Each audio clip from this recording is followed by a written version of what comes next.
I'd say pretty early on. I was just like a tinkerer of things, and I was always interested, mostly in like entrepreneurship. Kind of, I always like wanted to start businesses and figure out ways to make money. So yeah, but I think like my interest and passion and for real estate and construction started in middle school and high school in woodshop. So I worked for my high school woodshop teacher doing kind of outside of school, obviously, but he knew I was interested in construction. He knew I was interested in woodworking and that I was decent at it in his classroom at least.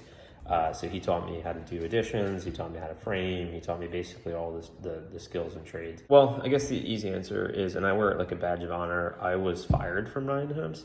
I was fired from Ryan Homes or NVR, where I was a project manager, basically because I was buying land development deals in the city of Philadelphia, which is a market they don't compete in. But I was also doing renovations at night, and we were putting together our first like $1.5 to $2 million deal actually on Girard in Fishtown. It was probably before Fishtown really became Fishtown, and I would, 4:30 in the morning until about 7:30, right before I started work, I would come down to the city of Philadelphia. We would scout land deals, and then we started putting together land deals, purchasing, doing like the financing. And Ryan Holmes just got wind of it and said, this is a conflict of interest. Neither here nor there. It was fine. I think they were upset that they had to let me go, but it was more of a corporate decision. And to me, it was probably the best thing that ever happened, because I kept saying I was going to leave and start my own company, but it was the catalyst that enabled me to do that. So, I got fired, and it was the perfect opportunity to start. So when I first started the company, I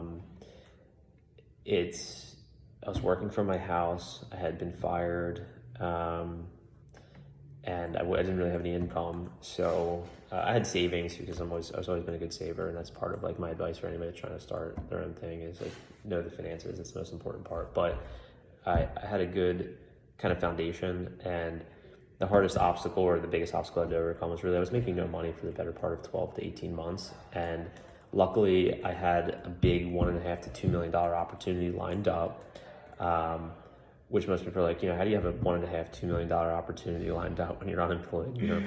I think my confluence of experiences, from raising money with high net worth individuals when I worked at Vanguard, to being the lead development manager at O'Neill Properties, and then ultimately being a project manager for a production home building company, the most profitable one. Those three things, people are then willing to invest in me because I can accomplish that. So I think it was easy to do that, but the biggest obstacle was like making no income.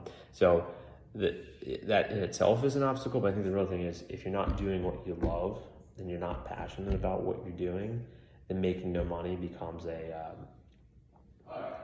an insurmountable obstacle, because then you're not driven by the things you're doing, what you're trying to accomplish. You're driven by making money. And I think if that's your ultimate goal, is making money in the business that you're running, you're never going to be successful anyway. Grit to me means like pursuing long-term goals and things that you're passionate about, but it's the passion part that's important, because like I said before, if you're not passionate about what you're doing, nothing's going to matter. So being persistent, and I just love the name anyway. Grit's cool, so yeah, a little bit. A little bit. I mean, now everything I do is kind of like it's for her. So, well, I would tell my wife it's for my dog first, and then it's for her.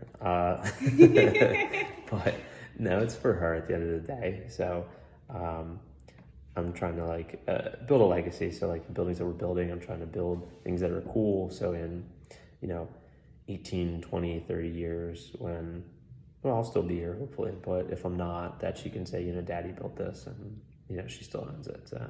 This probably came from Steve Jobs, but I kind of really do think about this a lot, death, that one day I'm not going to be here. And if you think about like that on a global level, right? Like you just really think hard about like dying, which is awful to say, but if you think hard about dying, nothing else matters.